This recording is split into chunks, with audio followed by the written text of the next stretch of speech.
Okay, નો problem.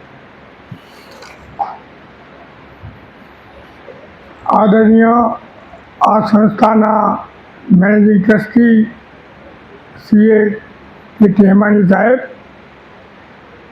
અને એમ કે ગુજરાત વિદ્યાપીઠના 2 વાર એમ કે વાઇસ ચાન્સલર રહેલા અને ફાર્માસ્યુટિકલ કેમિસ્ટ્રીના વિખ્યાત વિજ્ઞાની પ્રોફેસર અનામિકભાઈ શાહ આજે અહીંયા મેજિસ્ટ્રેટ બી હાજર છે. મેજિસ્ટ્રેટ સાહેબ એ અમારું વ્યાખ્યાન સાંભળવા આવ્યા છે અને આ તરફ છે ને એ એમ કે પ્રોફેસર મિહિરભાઈ અને અમારા પ્રોફેસર ડૉક્ટર પારુલ મહેતા જે આપણા એમ કે રિસર્ચ વિંગમાં બી છે અને એમ કે આ પંડ્યા સાહેબ કે જે એમ કે જે સંસ્થા છે કલા સંસ્થા અને એ એમ કે ઓલા મૂવી છે અને અમારા મોટા બેન જે મધુબેન અને બધા જે ભાઈઓ તથા બહેનો જેને એમ કે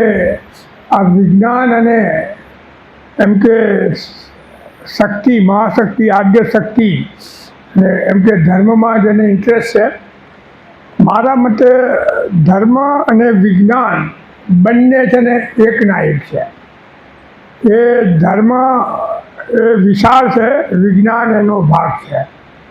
બીજું કે આપણે કોઈ સ્ટેટમેન્ટ સાંભળીએ આધ્યાત્મિક કે દાર્શનિક તો આપણે એ કહી ન શકીએ કે એ સ્ટેટમેન્ટ એમ કે પ્રાચીન ઋષિએ કર્યું છે કે અર્વાચીન વિજ્ઞાનીએ કર્યું છે એ આપણે કહી ન શકીએ. એટલું વિજ્ઞાન અને વેદોનું જ્ઞાન એ કન્વર્ટ થતું લાગે છે અને એ એકચ્યુઅલી વિજ્ઞાને આ બધા વેદો ઉપનિષદોના સ્ટેટમેન્ટને એના કાર્યને એમાં જે જ્ઞાન છે એને ખરેખર સબળ ટેકો આપ્યો છે. અને at the end of the lecture તમે જે બી તમારે ક્વેશ્ચન હોય એમ કે આના વિશે તો આપણે જવાબ આપશું. તો આપણે છે ને સૌ પ્રથમ કે કૃષ્ણ ભગવાને જે આદ્ય શક્તિની પ્રાર્થના ગાયેલી કરી હતી એનાથી આપણે સ્ટાર્ટ કરશું. તો એ જે એમ કે છે આદ્ય શક્તિની તો એમ કે આપણા કૃષ્ણ ભગવાન એમ કહે છે આદ્ય શક્તિની પ્રાર્થનામાં કે તમેવ સર્વજનની મૂળ પ્રકૃતિશ્વરી તમેવ આદ્યા સૃષ્ટિ વિધૌ સ્વેચ્છયા ત્રિગુણાત્મિકા કાર્યાર્થે સગુણાત્વં ચ વસ્તુતઃ નિર્ગુણા સ્વયં પરબ્રહ્મ સ્વરૂપાત્વં સત્યા નિત્યા સનાતની તેજસ સ્વરૂપા પરમા ભક્તમાં ગ્રહ વિગ્રહ સર્વ સ્વરૂપા સર્વેશા સર્વાધારા પરાત્પરા સર્વબીજ સ્વરૂપા ચ પૂર્વ પૂજ્યા નિરાશ્રયા સર્વજ્ઞા સર્વતો ભદ્રા સર્વમંગલ મંગલા. આનો અર્થ એ છે કે ભગવાન શ્રી કૃષ્ણ માતાની પ્રાર્થના કરતા કહે છે કે હે વિશ્વ માતા, તમે મૂળે પ્રકૃતિ ઈશ્વરી છો. તમે જ સૃષ્ટિની ઉત્પત્તિ સમયે આદ્ય શક્તિના રૂપમાં બિરાજમાન થયા છો અને સ્વેચ્છાથી ત્રિગુણાત્મિકા બન્યા છો. આગળ કૃષ્ણ ભગવાન કહે છે કે ખરેખર તો તમે સ્વયં નિર્ગુણા છો છતાં કાર્ય કરવા માટે સગુણા બન્યા છો. તમે બ્રહ્મરૂપ સત્ય નિત્ય અને સનાતન છો. પરમ તેજ સ્વરૂપ અને લોકો પર કૃપા કરવા જગત પર કૃપા કરવા શરીરને ધારણ કરો છો. તમે સર્વ સ્વરૂપા સર્વેશ્વરી સર્વતો આધાર અને સર્વનો આધાર અને પરાત્પરા છો. તમે સર્વબીજ સ્વરૂપ બધાથી પૂજ્ય અને આશ્ચર્ય રહિત છો. તો સર્વજ્ઞ સર્વ પ્રકારે મંગળ કરનારા છો અને સર્વ મંગલોના મંગળ છો. એવું કૃષ્ણ ભગવાન છે ને એ માતાજીની પ્રાર્થના કરે. E = H ન્યુ E એટલે એનર્જી, ન્યુ એટલે ફ્રીક્વન્સી એટલે પ્રકાશ, એ છે ને મેક્સ પ્લાન્કે એ સૂત્ર આપ્યું. એટલે કે સર્વત્ર એ છે ને પ્રકાશ છે. કે મેક્સવેલે ઇલેક્ટ્રોમેગ્નેટિક ફિલ્ડ થિયરી આપીને સાબિત કરવું કે બ્રહ્માંડમાં કોઈ એવી જગ્યા નથી જ્યાં છે ને એ એનર્જી ન હોય, જ્યાં જેમ કે પ્રકાશ ન હોય, ઇલેક્ટ્રોમેગ્નેટિક વેવ ન હોય. એટલે કે આ જે આદ્ય શક્તિ છે એ છે ને એ દરેક જગ્યાએ. બીજું કે આદ્ય શક્તિ છે ને એ માથે એમનો ગરબો છે, અંબાજીના માથે ગરબો છે. ગરબો છે ને એ બ્રહ્માંડ રૂપી ગરબો છે, અને એની અંદર જે દીવો છે એ પોતે જ આદ્ય શક્તિ છે. અને એમાં જે છિદ્રો કરવામાં આવ્યા છે ગરબામાં, એ છે ને એ બધી ગેલેક્સીઓ પ્રદર્શિત કરે છે. અને એવો ગરબો છે ને એ તમારા માથે છે, શક્તિના માથા છે. એટલે આ બ્રહ્માંડ છે ને શક્તિના માથે આ ગરબો છે. અને એમાં બધી જાતના રૂપો છે, બધી જાતની એનર્જીસ છે. એમાં gravitational energy, nuclear energy, electromagnetic field, electric energy, ઉષ્મા એનર્જી, અને બધી એનર્જીઓ છે એ આદ્ય શક્તિના અલગ અલગ રૂપો છે. અને એનાથી જ છે ને આ બ્રહ્માંડ ચાલે છે. કેમ કે શક્તિ જ બધા બળોને ઉત્પન્ન કરે છે, ન્યુક્લિયર કે ગ્રેવિટીને, અને આ બ્રહ્માંડને ચલાવે છે. એટલે આ બ્રહ્માંડને ઉત્પન્ન કરનાર પણ છે ને એ દેવી આદ્ય શક્તિ છે, એને ચલાવનાર પણ આદ્ય શક્તિ છે, અને એનો નાશ કરનાર પણ આદ્ય શક્તિ. કોઈ પણ વસ્તુ એવી નહીં હોય કે જેમાં શક્તિ ન હોય. જ્યારે મૃત્યુ થાય ત્યારે એ ચેતના, એ શક્તિ, એ ઉર્જા એ છે ને ચાલી જાય છે અને માણસનું મૃત્યુ થાય. એટલે આ બ્રહ્માંડ ચેતનાથી ભરપૂર છે, અને એ જ આદ્ય શક્તિ છે. અને એ આદ્ય શક્તિને આપણે જોઈ કે પછી આઈન્સ્ટાઈને શું કહ્યું કે E=mc². એનર્જી અને માસ બંને એકના એક છે. એટલે એનર્જી જ માસને ઉત્પન્ન કરે છે. આ જે સૂત્રો છે એ તો 20મી સદીમાં આવ્યા, પણ આપણા જે મહામુનિઓ હતા એઓએ છે ને ચિંતન મનન ખૂબ જ કરેલું છે સમય ઉપર, અંતરિક્ષ ઉપર, અને એને કહેવું છે કે આ બધું છે ને એ આદ્ય શક્તિ ચલાવે છે. જોકે તેમને સૂત્રો નહીં આપેલા, પણ આજે આપણે છે ને સૂત્રો જાણીએ છીએ. કેમ કે વિજ્ઞાન છે ને એ આ જે વેદોનું જ્ઞાન છે ત્યાં કન્વર્જ થાય છે. એટલા માટે આપણે જોઈએ આગળ કે આદ્ય શક્તિ પ્રકાશ છે, એ જ ઉર્જા છે. અને આપણે જોઈએ કે શ્રીમદ ભગવદ્ ગીતામાં શ્રી કૃષ્ણ છે ને સ્ત્રીઓની 7 શક્તિઓ બતાવે છે. અને એમાં એ કીર્તિ, શ્રી, વાક, સ્મૃતિ, મેધા, ધૃતિ અને ક્ષમા, આ બધી 7 જે ગુણો છે એ સ્ત્રીઓમાં છે. આજે જેમ કે સ્ત્રી ન હોય, જનની ન હોય, જગત જનની ન હોય, તો આ જગત ઉત્પન્ન જ થયું ન હોય. એટલા માટે એ જગત જનની જે આદ્ય શક્તિ છે એને આપણે છે ને એને આપણે વિચારીએ છીએ. અને આજે જે છે એ નવરાત્રિના દિવસો છે, અને એમાં આદ્ય શક્તિ છે ને એને આપણે એનું પૂજન કરવાનું છે. એ આદ્ય શક્તિને મેળવવાની છે, એના વિશે વિચાર કરવાનો. એને બદલે બધા લોકો છે ને એ નવરાત્રિને દૂષિત કરી નાખી છે. બધા ઓલા નાટક ને ખોટા હલા કરીને એ છે ને, પણ આ દિવસોએ આદ્ય આ શક્તિની પૂજા કરવાની છે. એ આધ્યાત્મિક દિવસો છે.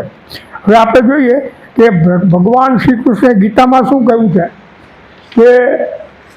કે સિદ્ધો અને મુનિઓમાં હું છે ને કપિલ મુનિ છું. કપિલ મુનિએ બહુ સુંદર સિદ્ધાંત આપેલો છે.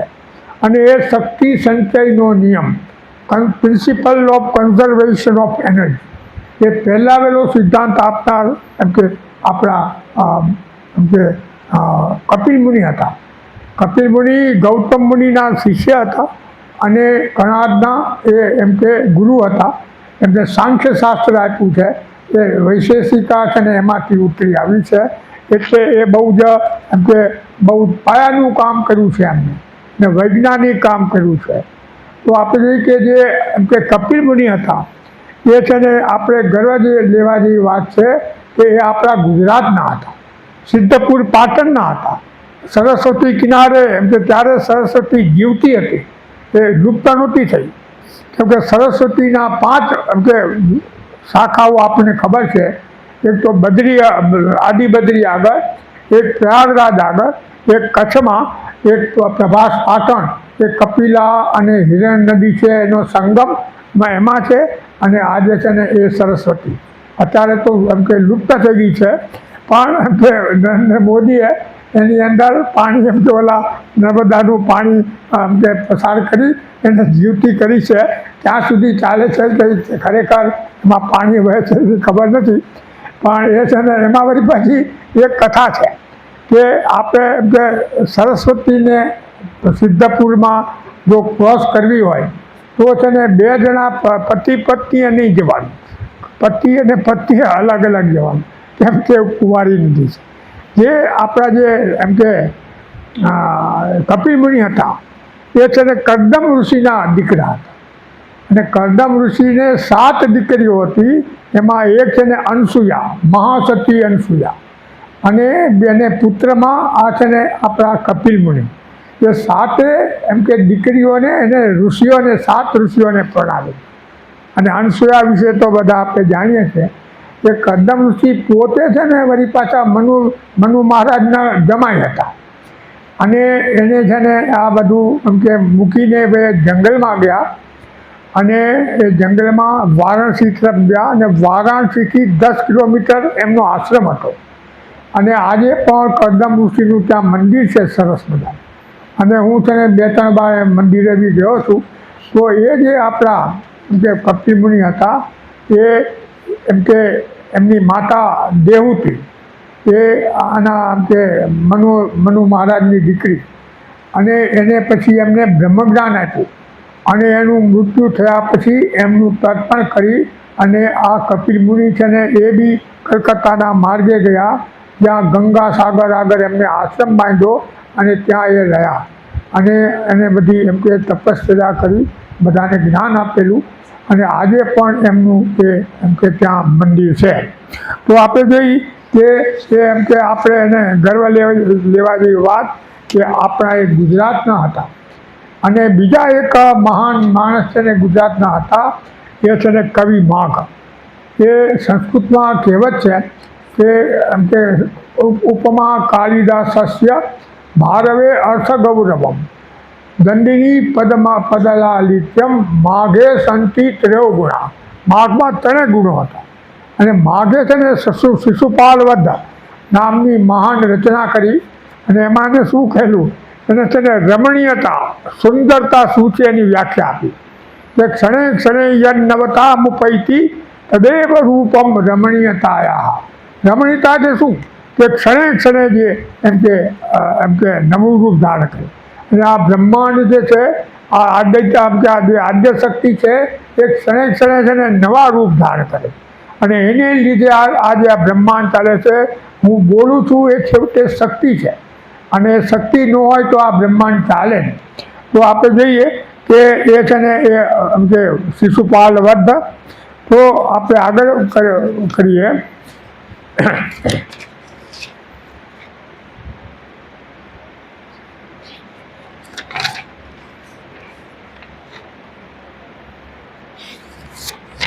કે આપણે મહાસતી અનસુયા એની કથા તો બધાને ખબર છે, અને એમ કે એવી મહાસતી હતી કે બ્રહ્માણી, રુદ્રાણી અને મહાલક્ષ્મીને પણ એની ઈર્ષા આવી. તો એને એમના પતિઓને કીધું કે તમે એનું ગમે એમ કરીને એનું સતીત્વ તોડો. તો એના પતિ કે ભાઈ ન થાય, મહાસતી છે એવી બધી વાતો ન કરાય, એ છે ને આપણે એમાં ફસાઈ જઈ કે મહાસતી છે એ કંઈ જેવી જેવી નથી, તો કે નહીં કરવું જ પડશે. તો આ બચારા ગયા, એને એમ થયું કે આને જરાક એમ કે આ લોકો એમ કે આ બધી 3 દેવીઓને બોધપાઠ આપવો પડશે, એટલે બિચારા ગયા. એટલે ત્યાં જઈને કે એમ કે ભિક્ષાન દેહી. તો અનસુયાજી તો બધા ફળ ફૂલ લઈને આવ્યા. તો હવે તો કે એ નહીં જોઈ, તો કે શું જોઈએ, તો કે તમે નિર્વસ્ત્ર બનીને અમને આપો, એમ કે તો અમે લઈ. હવે આપણા અનસુયાજી ચમકી ગયા કે હવે આ ત્રણેયને બી બોધપાઠ તો આપવો જ પડશે. તો એ છે ને ગયા એમ કે ઝૂંપડીમાં કમંડલ લઈ આવ્યા પાણીનું, છાંટ્યું કે જાઓ તમે જેમ કે જન્મેલા બાળક બની જાઓ. અને જન્મેલા બાળક બની ગયા, એને પછી દૂધ પાન કરાવ્યું અને પછી છે ને એ એમ કે ઓલા હિંચકામાં ઘોડિયામાં એને હિંચવેલા. ઓલી બધી 3 દેવીઓ ચિંતા કરે અને બધી એમ કે શું થયું. ખબર પડી કે આ તો છે ને ત્યાં હવે રહી ગયા, બધી આવી અને જોવે તો એના 3 દેવતાઓ બધાને હિંચોડે. અનસૂયા માતા એને માફી માગી. તો કે માફી માગી પણ હું તમને એક વચન માગું તમારા કે તમારે છે ને અમને આ દેવોને કહો કે એ 3 અંશ છે ને મારા પુત્રમાં આવે અને મને એવો પુત્ર થાય કે 3ના અંશ હોય. અને એ જ આપણા છે ને ગુરુ દત્તાત્રેય કે જેને એમ કે શંકર બ્રહ્માંડ એટલે બ્રહ્મા અને વિષ્ણુના ગુણો હતા. અને એ જે એમ કે આપણા દત્તગુરુ હતા મહાન, અને એમને છે ને એ ત્રિપુરા સુંદરી એટલે કે આદ્ય શક્તિની વાત કરી. એને એમ કે જ્યારે આપણા પરશુરામજી એની આગળ આવે છે જ્ઞાન લેવા દત્તાત્રેય આગળ, ત્યારે એને કહે છે હે રામ, કેમ કે પરશુરામ એકચ્યુઅલી એનું નામ રામ હતું, પણ પરશુ હાથમાં પકડ્યું ને એટલે પરશુરામ થઈ ગયા. કે આમ કે ત્રિપુરા દેવી એ મહાન આદ્ય શક્તિ છે, એનું આમ કે ગુણગાન કે મહાત્મ્ય એ બ્રહ્મા વિષ્ણુ મહેશ કે વેદો પણ જાણતા નથી. અને એટલું એનું મહાત્મ્ય છે. જેમ આપણે અંગારામાં આમ કે ઓલી ઉત્પન્ન થાય બધી એમ જ્વાલા, પછી એ શાંત થઈ જાય તો એ ક્યાં જાય છે કોઈને ખબર નથી. એ રીતે આ કે ત્રિપુરા માતા સુંદરી એ છે ને મહા આમ કે આધ્યાત્મ દેવી એ છે ને એનું મહાત્મ્ય જાણવું અઘરું છે. તો એ ત્રિપુરા દેવી, ત્રિપુરા એટલે શું? આજે આપણે ખબર છે કે અહીંયા છે ને એ આપણા એમ કે ભુવનેશ્વરી દેવી છે આપણા ગોંડલમાં. એટલે ભુવનના 3 ભુવનની એમ કે ભુવનની માતા એ એમ કે ભુવનેશ્વરી દેવી, એના જેવા ત્રિપુરા દેવી. ત્રિપુરા એટલે શું? તો કે બ્રહ્મા વિષ્ણુ મહેશની ઉપર. ત્રિપુરા એટલે શું? તો કે રજોગુણ તમોગુણ અને સત્વગુણની ઉપર. અને ત્રિપુરા એટલે શું? તો કે ઈડા પિંગલા અને આપણી જે સુષુમ્ના છે 3 એમ કે નાડીઓ, એમાં જે શક્તિ જે છે એ ત્રિપુરા.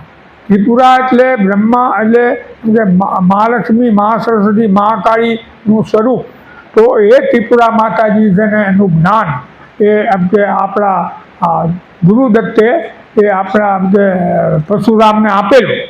તો આ બધી મહાદેવીઓ એ બધાનું રૂપ જે છે ને એ અલગ છે. એ એકચ્યુઅલી પાર્વતીજી માતા ભવાનીમાં અથવા તો આદ્યશક્તિ, એને આ બધી છે ને શક્તિઓ છે, અલગ અલગ શક્તિઓ છે. અને 64 જોગણીઓ છે. તો આપણને એમ થાય કે ભાઈ આટલી બધી જોગણીઓ આપણે તમારા હિન્દુ ધર્મમાં કે સનાતન ધર્મમાં, તો એ લોકો એમ કહે છે કે એમ કે સત્યને પામવા માટે ઘણા રસ્તા છે. એક બિંદુથી બીજા બિંદુએ જવાના ઘણા રસ્તા હોય. અને એ આપણા વેદોમાં કહેવું છે કે એક જ સદવિપ્રા બહુધા વદંતી. એટલે વિદ્વાનો આ જે છે ને એ એમ કે સત્યને ઘણી અલગ અલગ રીતે વર્ણવે છે, પણ સત્ય તો એક જ છે. તો એ રીતે છે ને ઘણી બધી જોગણીઓ છે, બધી માતાઓ છે, અલગ અલગ રૂપો છે. આ બધી એનર્જીના અલગ અલગ રૂપો છે. કાઇનેટિક એનર્જી ને પોટેન્શિયલ એનર્જી, ન્યુક્લિયર એનર્જી, એ બધી છે ને એ આદ્ય શક્તિના રૂપો છે. તો એ આપણે છે ને એ જાણવાની જરૂર છે.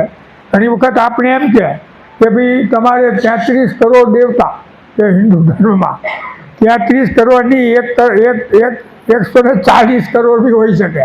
એટલે જેને જે કરવું હોય સનાતન ધર્મમાં છૂટ છે, કે જે રસ્તે એમ કે સત્ય પામવું હોય એ છૂટ છે.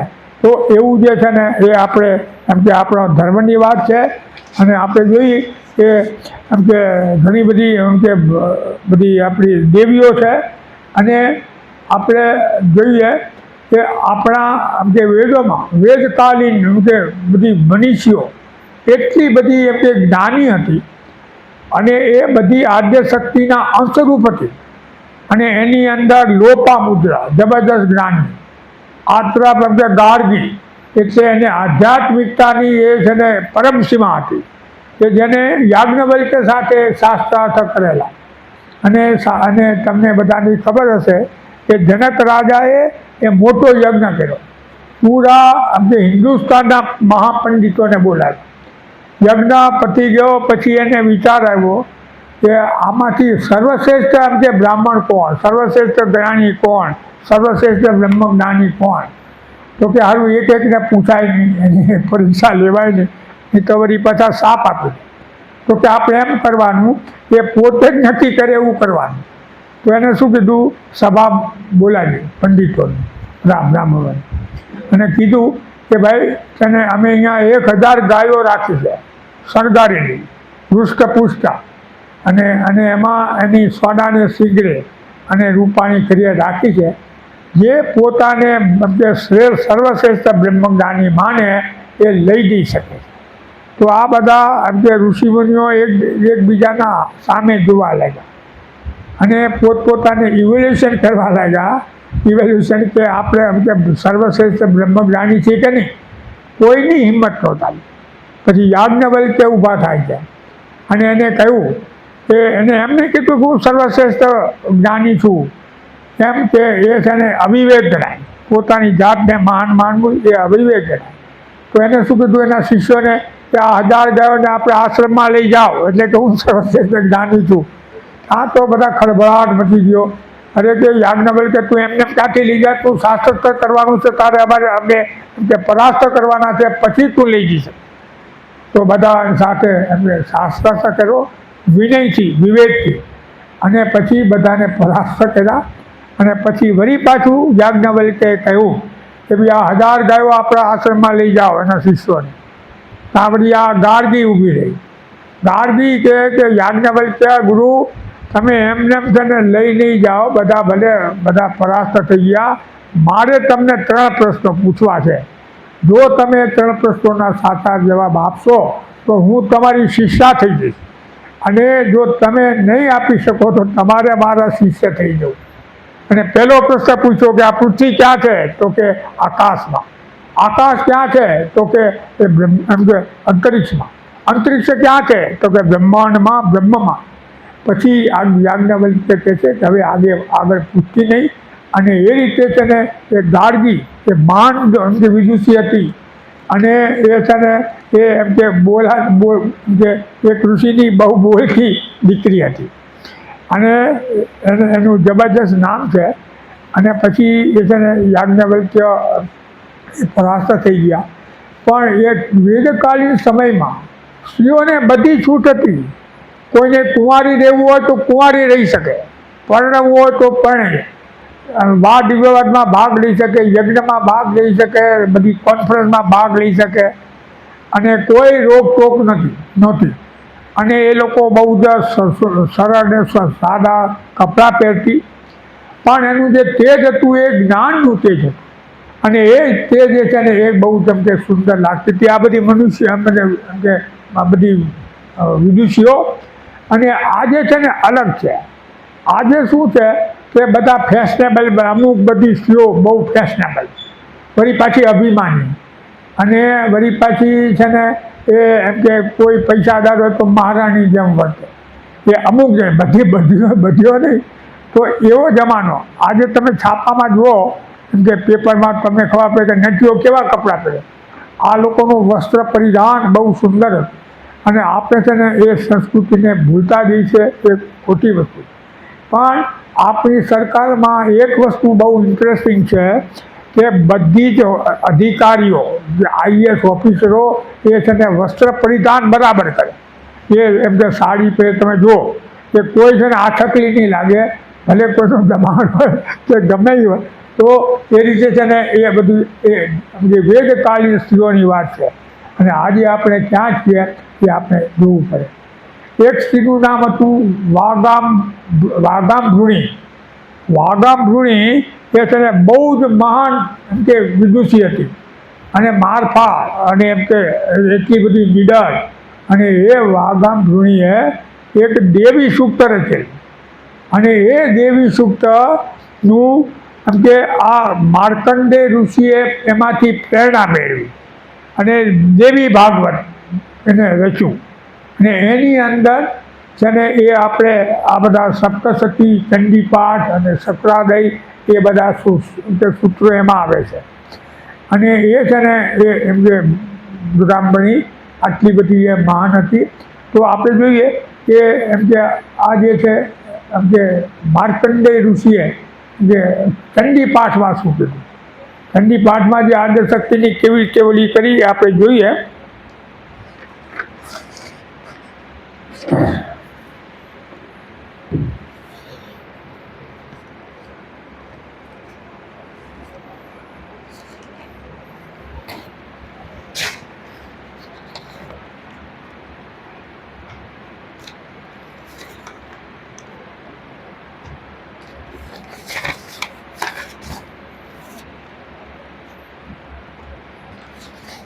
આપણા એક જમાનો હતો કે બધી જ સ્ત્રીઓને કે વેદનો અધિકાર હતો, વેદ અધ્યયનનો.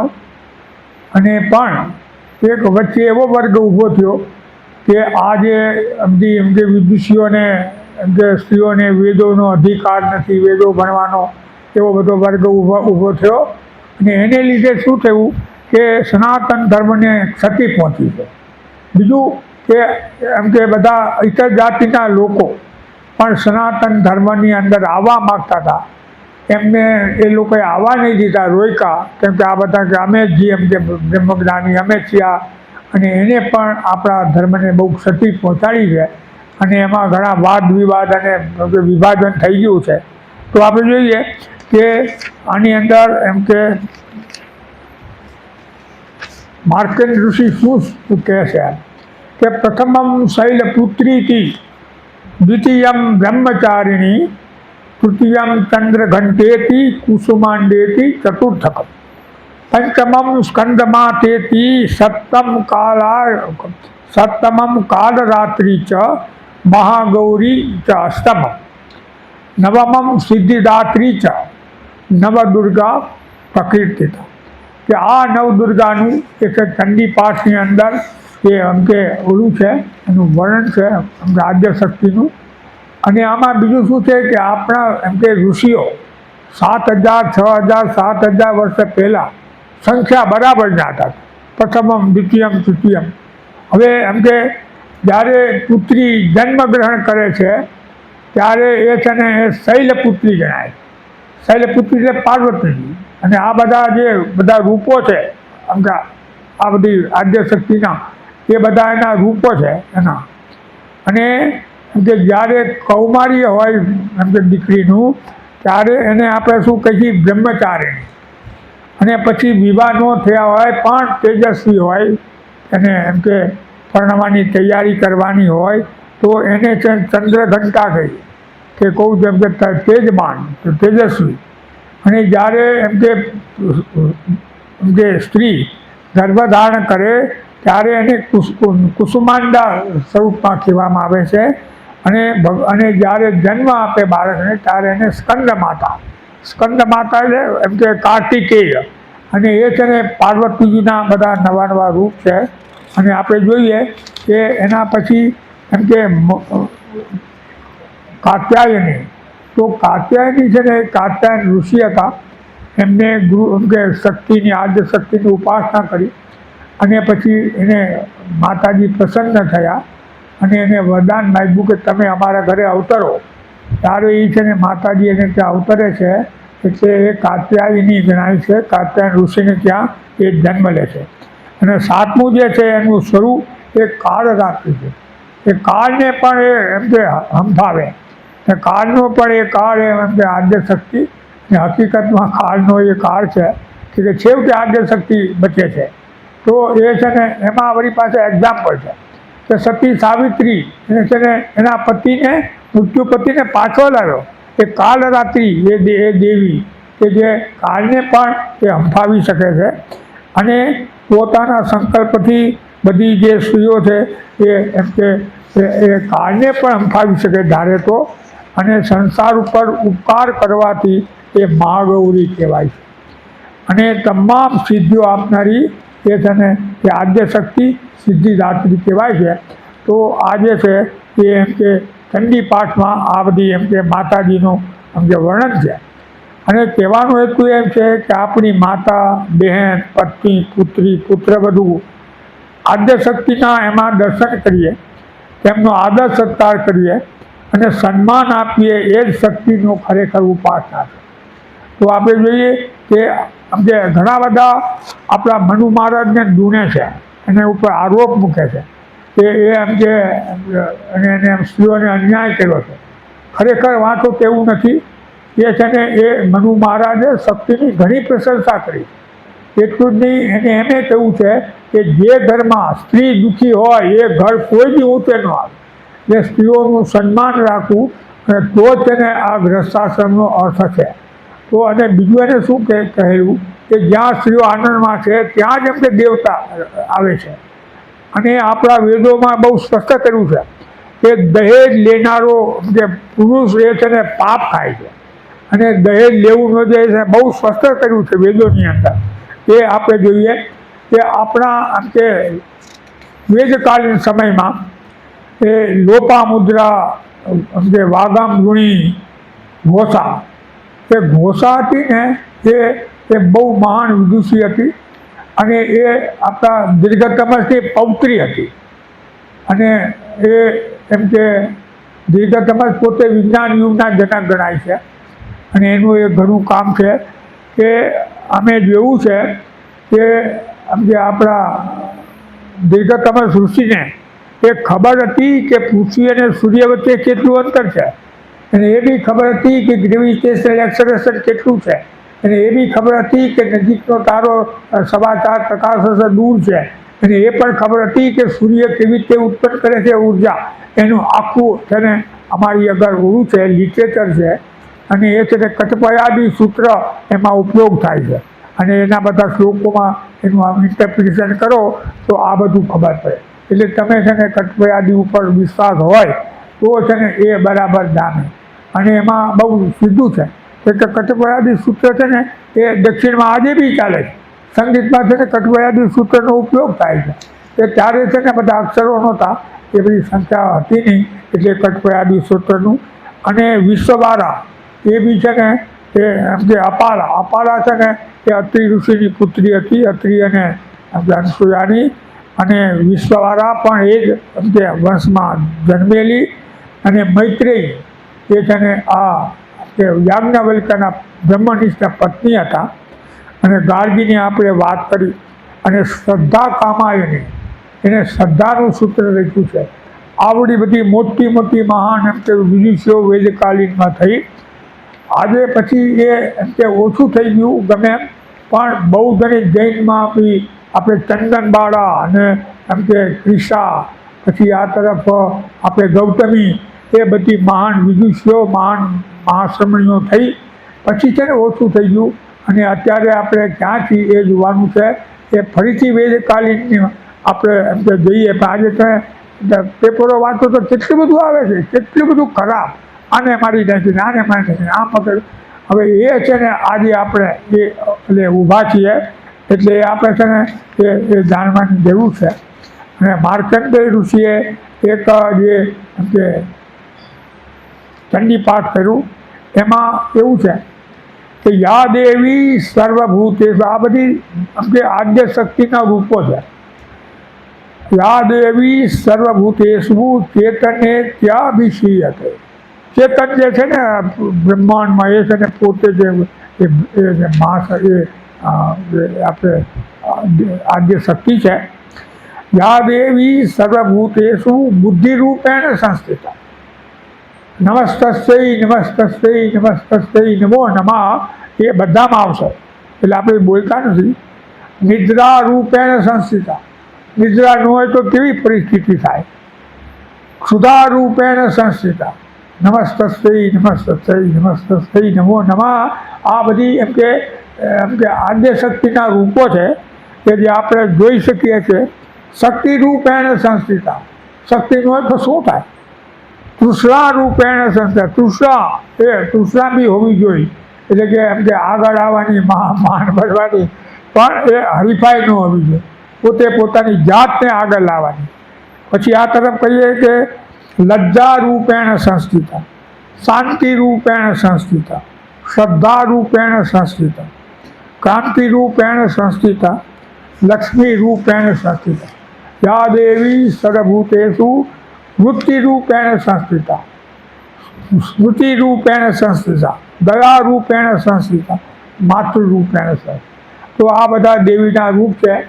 પણ હવે એક આ લોકોએ છે ને કોઈ વાત તીખી એવું ઉમેર્યું મીરભાઈ કે ચા દેવી સર્વભૂતેષુ શાંતિરૂપેણ સંસ્થિતા. ચા પણ દેવી છે ને, એ એનર્જી છે ને, તો જ એનર્જી આવે. ચા દેવી સર્વભૂતે એટલે એ બધા અમારા બ્રાહ્મણોને ચા ન હોય કેમ કે 2-3 કલાક પછી ન આવે તો છે ને એ બોલવા મળે કે ચા દેવી સર્વભૂતે. તો આપણે જોઈએ કે આ બ્રહ્માંડમાં એમ કે કોઈ એવી જગા નથી જ્યાં એમ કે આદ્યશક્તિ નથી, અને દરેકે દરેક વસ્તુમાં આદ્યશક્તિ છવાયેલી છે. અને આપણે એ આદ્યશક્તિ છે કારણ કે આપણે એને સર્જી શકતા નથી, એ ઉર્જાને આપણે ઉત્પન્ન નથી કરી શકતા, નથી નાશ કરી શકતા, એ માત્ર રૂપ બદલે છે. એ દિવ્ય વસ્તુ છે અને બ્રહ્માંડમાં આવી દિવ્ય વસ્તુ એક જ છે કે જે ઉર્જા છે. હવે આપણા જે એમ કે વેદો છે એની અંદર એમ કે બિગ બેંગની વાત કરે. આજે આપણે જોઈએ કે આપણા અર્વાચીન વિજ્ઞાન કહે છે કે ના સદાશિત નવ સદાશિત તદાનંદાશિત નજોનો પ્રભુ મહાપર્વ. આ બ્રહ્માંડ કેવી રીતે ઉત્પન્ન થયું? તો કે એક પ્રકાશ પુંજ હતો એટલે આદ્ય શક્તિ, અને એને પોતે છે ને એ વિસ્તાર એને કરવાનું વિચાર કર્યો, અને એ છે ને એ એમ કે એમાંથી એમ કે સલીલ પવિત્ર આદિ સલીલ એટલે કે ઉર્જા એ છે ને એ એમ કે એમાંથી આવી, એમાંથી આ બ્રહ્માંડ એમ કે ઉત્પન્ન થયું.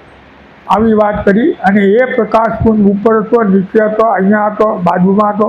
એ પહેલાં નહોતો અંધકાર, નહોતો એમ કે પ્રકાશ, નહોતો એમ કે અંતરિક્ષ, નહોતું એમ કે સમય, નહોતું જન્મ, નહોતો મરણ. એ પહેલાં છે ત્યારે કે વળી પાછો ઋષિ પૂછે છે, આ તો વિજ્ઞાન છે ને, કે ભાઈ એનો સાક્ષી કોણ? તમે બધી આવી મોટી મોટી વાતો કરો છો, આમ થયું તેમ થયું, એનો સાક્ષી કોણ? તો કે એનો સાક્ષી કદાચ ઉપર બેઠો છે, કદાચ એ પણ જાણતો નથી કે આ બ્રહ્માંડ કેવી રીતે ઉત્પન્ન. કેમ કે આદ્યશક્તિ છે કે પરા છે, એ પરા શક્તિ છે. અને એ છે ને દત્તગુરુએ પરશુરામને કીધું કે પરાશક્તિ છે, એનું મહાત્મ્ય હજુ સુધી કોઈ જાણ્યું નથી. એટલે આપણે જે આ શક્તિ તમે જુઓ છો ઘણી પ્રકારની, તો તમને વિચાર થવો જોઈએ કે એ પરાશક્તિ કોઈ એમ કે કોઈમાં બુદ્ધિ, કોઈમાં ન હોય બુદ્ધિ, કોઈમાં આ બધું છે ને એ એમ કે ઓલું થાય છે. અને એ છે ને આપણે જ્યાં બિગ બેંગ, તો બિગ બેંગમાં અર્વાચીન લોકો એમ કહે છે કે 13.8 અબજ બિલિયન યર્સની પહેલાં એક વિશ્વ થયો, એમાંથી આ બ્રહ્માંડ જન્મ્યું, એમાંથી ઉર્જા બહાર નીકળી, E=mc², એમાંથી પદાર્થ ઉત્પન્ન થયો અને આ બ્રહ્માંડ ઉત્પન્ન. તો આ બહુ આમ કે સિમિલર છે આખી ઓલી કથા. બીજું એ છે કે આમ કે આપણે અર્વાચીન સમયમાં એમ કે આ જે ક્વોન્ટમ થિયરી છે, ક્વોન્ટમ થિયરીમાં આમ કે શ્રોડિંજર વેવ થિયરી એ પ્રમાણે સુપરપોઝિશન્સ ઓફ વેવ્સ, એટલે કે ઘણા બધા વેવ્સ છે ને જેટલા હોય એટલા બધા, અને એ સુપરપોઝિશન કરે. એટલે કે બધી જે ઓલી જે શક્યતાઓ છે, વેવ્સ એટલે શક્યતા, એ છે ને શક્યતાઓ હોય એમાં જ્યારે આપણે માપવા બેસીને ત્યારે આપણે એક જ વેવ બાકી રહે, બધા છે ને એ કોલેપ્સ થઈ જાય, બધા એમ કે એ અદૃશ્ય થઈ જાય. એ છે ને ક્વોન્ટમ મિકેનિક્સ બાય જે શ્રોડિંજર. પણ એમાં એમ કે જે આપણે ઉદાહરણ લઈએ કે તમને છે ને 3 વસ્તુ આપવામાં આવે, કેળું, ઓરેન્જ અને કેરી. તમે એક પસંદ કરો એટલે પછી બીજા પછી તમારે નહીં પસંદ કરવાનો એવો નિયમ હોય, તો પછી તમારે એનાથી જેમ કે ઓલી કરી લેવાની એમ કે સમાધાન કે એક કેરી કરી. પણ હવે જે એવરેજ એને જે ક્વોન્ટમ મિકેનિક્સ આપ્યું એ યુનિવર્સલ વેવ થિયરી, એટલે કે તમે એક પ્રોબેબિલિટી, એક શક્યતાને તપાસવી અને જોવું તો બીજી બધી મળી નથી જતી, બધી ઊભી જ હોય છે, તમે એમાં બી જઈ શકો. તો આવી જે ક્વોન્ટમ થિયરી છે, તો આપણે એમ થાય કે આપણા પુરાણોમાં આવી કોઈ કથા છે? તો કે છે. તો કે બ્રહ્મા, વિષ્ણુ અને મહેશ ભેગા થયા અને એ લોકો જે ચર્ચી કરવા હતા કે કોણ મહાન દેવ, એ છે ને નિર્ણય ઉપર આવ્યા નહીં.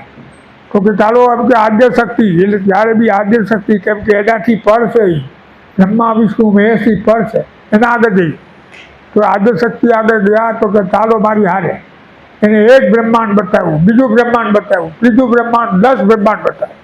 તો જો આ બધામાં તમે બ્રહ્મા વિષ્ણુ મહેશ, તમે શેના આમ ત્યાં ગર્વ કરો છો? અને એ બધા પછી શાંત થઈ ગયા. હવે આ જે કથા છે એ છે ને આ વખતે ક્વોન્ટમ મિકેનિક્સની કથા. તો આવી કથા બી છે. હવે આ જે એમ કે આપણી જે યુનિવર્સ, આપણું બ્રહ્માંડ એ છે ને એ એમ કે વિસ્તૃત થતું જાય છે. તો મને એવો વિચાર આવ્યો કે ભાઈ આ બ્રહ્માંડ વિસ્તૃત થતું જાય છે, તો એવો કોઈ આપણો ઉદાહરણ છે આપણા શાસ્ત્રોમાં કે જે આ બતાવે? તો વિચાર કરો તો ખબર પડી કે ભાઈ ઘટોત્કચ આનો હાથી. આ બ્રહ્માંડનું શું છે કે તમે આમ મેજરિંગ ટેપ મૂકો ને ત્યાં મૂકો થઈ વધી જાય થોડું, ત્યાં વળી પાછા લંબાવો વળી વધી જાય. એ યુ કેનોટ મેઝર ઇટ છે અંત સુધી. તો આ જે છે ને ઘટોત્કચ હાથીની જે પૌરાણિક કથા છે એમાં બી એવું છે કે તમે હાથીને છે ને એ ઘટોત્કચનો હાથી તમે માપવા જાઓ ને પૂંછડી ઉધી જ્યાં માપો થાય એ મોટો થઈ જાય, વળી પાછું માપો. તો એ બી કથા છે ને આપણા પુરાણોમાં છે. એટલે આ બધું એમ કે વિદ્યાનું ઓલું છે અને બ્રહ્માંડનું છે. અને આપણે જોઈએ કે નવરાત્રિ દિવ્ય અને મંગળ છે, એને આપણે એને શક્તિને ઉપાસના માટે વાપરવી જોઈએ. શક્તિ શું છે કે શક્તિ જ છે. આજે દેશ આપણો છે ને સુરક્ષિત છે કેમ કે એની આગળ શક્તિ છે. અને આ અમેરિકા, એની આગળ કેટલા એમ કે 8,000 ટન સોનું છે કંઈ, અને આપણી આગળ 800 તોલા સોનું, 800 ટન સોનું. તો એ છે ને શક્તિ છે. કેમ કે દ્રવ્ય પણ શક્તિ છે અને આખું એમ કે એની આર્મી. તો એ બધી શક્તિનું પૂજન આપણે શક્તિશાળી બનવું જરૂરી છે. પછી માફી આપી એ અલગ વાત છે, પણ શક્તિ ન હોય અને માફી આપી એનો કોઈ અર્થ નથી. બકરી છે ને એ એમ કે સિંહને માફી આપે કે જાઓ તમે છોડી દીધા તો તેને હસવા જેવી વાત થાય. એટલે એવું છે. તો આ બ્રહ્માંડમાં પથરાયેલી ચેતના એ આદ્ય શક્તિ છે. અને આ અને વિજ્ઞાન એ છે ને એ આ સમજાવે છે. કેમ કે વિજ્ઞાન છે ને એ શક્તિ ઉપર આધાર છે. બધી શક્તિ, આ બધા જે વિજ્ઞાનના કોઈ પણ પ્રયોગો, કોઈ પણ થિયરી છેવટે છે ને શક્તિ ઉપર આધાર. એટલે વિજ્ઞાન અને શક્તિને ઘણો સંબંધ છે. અને સ્ત્રીઓ જે છે એ ખરેખર આ જગત જનની છે, અને ન હોય તો આ બ્રહ્માંડ રચાય જ નહીં. એટલે એને પૂર્ણ માન આપવાની જરૂર છે. એને બદલે આપણે એની એમ કે બહુ ખરાબ પરિસ્થિતિ કરીએ છીએ. અને ગૃહિણી ગૃહ ઉચ્ચતે, ગૃહિણી ન હોય તો ખબર પડે. અમે લોકો અમારે ગૃહિણી છે તો હોય તો ઘરમાં એક બીમાર છે ને બધો કચરો થઈ જાય. તો એ બધાને કેટલી બધી મહેનત કરે છે આપણી પાછળ બધી રીતે. એમાં વળી પછી આપણી શક્તિ છે, ભગવદ્ ગીતામાં કૃષ્ણે કહ્યું ને એ રીતે ક્ષમા અને સહનશીલતા, ભાવના અને યાદ શક્તિ. કે તેને યાદ શક્તિ બહુ રહે, આપણને યાદ ન રહે કે તમે આ નથી કર્યું, તમે અહીંયા ભૂલી ગયા લાગો છો, તમે સાબુ ભૂલી ગયા છો, એ બધું યાદ કરે. આપણે બહુ બહુ થઈ ગયું, પણ આપણે ત્યાં શું કરીએ? હા, સાંભળીએ. એ મહાશક્તિ શું કહે છે સાંભળી લેવાનું, એટલે વાંધો નહીં. તો આપણે જોઈએ કે આ બધી શક્તિ ખરેખર એમ કે માતાજીના કે ગરબો છે, એના માથે છે ને કે આ બ્રહ્માંડનો ગરબો છે. અને એ શક્તિની આપણે પૂજા કરી. આપણે છે ને એ અગ્રમ બગ્રમની વાત નથી કરતા, એ મહાશક્તિની કે જેનું મહાત્મ્ય કોઈને ખબર નથી, જે એમ કે દેખાતી નથી, ત્રિપુરા સુંદરી કે ભુવનેશ્વરી, એની આપણે વાત કરીએ છીએ. હવે આપણે જો એમ કે કંઈ પ્રશ્નો હોય કે તમને એમ લાગે કે રાવલે બહુ ફેંકાફેંક કરી છે, તો તમે મને પ્રશ્ન પૂછો તો એમ કે મેં ફેંકાફેંકી નથી કરી, એ છે એનો તમને સાબિતી આપશું. અને હવે આપણે જોઈએ આગળ કે કંઈ છે બાકી તો એ એમ કે તો આપણે અહીંયા એમ કે સમાપ્ત કરીએ છીએ. હું જો કે એમ કે વિજ્ઞાનનો માણસ છું અને આવું એમ કે બહુ ઓછું મને ખબર. મને એટલી ખબર છે કે આદ્ય શક્તિ છે, બધામાં શક્તિ છે, પણ આ જે એમ કે વિવરણ જે છે ને એ બહુ અઘરું છે અને એ છે ને અલગ રીતે એ વેદો અને ઉપનિષદોનું છે. હવે આપણે અહીંયા આમ કે બંધ કરીએ અને પછી આપણે છે ને જો આમ કે તમારે જો પ્રશ્ન હોય તો આપણે છે ને એમ કે જવાબ આપીએ અને એમ કે એ જે બોલ્યા છીએ એમાં તથ્ય છે એ બાદ અને આપણે જોઈએ કે 1 મિનિટ હજી 1 મિનિટ તો આપણે છે ને એ ભગવાન માતાજીની સ્તુતિ કરી છે એ આપણા એમ કે માર્કંડેય ઋષિએ એના 2-3 સ્થાન આપણે વાંચીએ. દેવ્યા યયા તતમિદં જગદાત્મસત્યા નિઃશેષ દેવગણ શક્તિ સમૂહ મૂર્ત્યા તામંબિકામખિલ દેવમર્ષિ પૂજ્યામ ભક્ત્યાનતા સ્વવિદધાતુ શુભાનિ સાના. સર્વદેવોની શક્તિ રૂપે જે તમે છો ને તમે પોતાની શક્તિથી આખું જગત વ્યાપ્ત કર્યું છે. તમે બધા દેવોને મહર્ષિઓની જે આપણે જગદંબા પૂજ્ય છો આવી તમને અમે નમસ્કાર આવી માતાને અમે નમસ્કાર કરીએ. યસ્યા પ્રભાવમતુલં ભગવાનનંતો બ્રહ્માહરસ્યનૈવ તુમલં બલં ચ સાચંડિકાખિલ જગત પરિપાલનાય નાશાય ચાશુભવયસ્ય મતિં કરોતિ. અતુલ પ્રભાવને બળનું સંપૂર્ણ વર્ણન કરવા માટે હજારો મુખવાળા છે એમ કે શેષનાગ બ્રહ્મા વિષ્ણુ મહાદેવ સરખા પણ સમર્થ નથી એ ભગવતી ચંડિકા મહાત્મા આદ્ય શક્તિ અમે તમને નમસ્કાર કર્યું. એક વધારે યા શ્રી સ્વયં સુકૃતિનામ ભવનેશ્વરલક્ષ્મી પાપાત્મનામ દિવ્યામ હૃદયેષુ બુદ્ધિ શ્રદ્ધા સતામ કુળજના પ્રભાવસ્ય લજ્જા તામ તામ નતાસ્મ પરિપાલય દેવી વિશ્વામ. એ પુણ્યાત્માના ઘરમાં લક્ષ્મી રૂપે, પાપીઓને ત્યાં દારિદ્ર્ય રૂપે, શુદ્ધ અંતઃકરણવાળા માનવીના હૃદયમાં બુદ્ધિ રૂપે, સત્પુરુષોમાં શ્રદ્ધા રૂપે, ઉત્તમ કુળમાં જન્મેલાને લજ્જા રૂપે જે તમે નિવાસ કરો છો તેવા હે દુર્ગા દેવી અમે નમસ્કાર કરીએ. એક વન મોર કિમ વર્ણયામિ તવ રૂપમચિંત્યમે તત્ કિંચાતિવીર્યમસુરક્ષયકારી ભૂરી કિંચાહવેષુ ચરિતાનિ તવાતિયાનિ સર્વેષુ દેવ્યસુરદેવ ગણાદિકેષુ. તમારું કલ્પનામાં ન આવે તેવું રૂપનું અસુરોનો નાશ કરવા માટે પરાક્રમનું બધા દેવગણો અને દાનવો આગળ પ્રગટ કરેલ છે એવા અદ્ભુત કે દેવી અમે તમને નમસ્કાર કરીએ. આવા ઘણા બધા શ્લોકો છે અને બધાના અર્થો છે અને બહુ જેમ કે ગાઈ શકાય એવું છે. આપણે હમણાં ગાતા નથી પણ આમાં 4-5 એવા છે કે આપણને બહુ આનંદ આવે. તો આ સકરાદેવી સ્તુતિ છે દેવીની અને આપણે જોયું કે પ્રથમ શૈલપુત્રીથી વર્ણન છે. તો એ એમ કે આરાધ્ય જેમ કે આદ્ય શક્તિ એની વાત છે. આમાં કોઈ બીજું અગ્રમ અગ્રમ કે એવું કંઈ છે નહીં. એનો વિચાર કરો કે આદ્ય શક્તિ બાકી બધું રૂપો છે. તો અહીંયા આપણે બંધ કરીએ છીએ. કોઈને પ્રશ્ન હોય તો પૂછો તો આપણે છે ને જવાબ આપીએ. બોલો એમને આપણને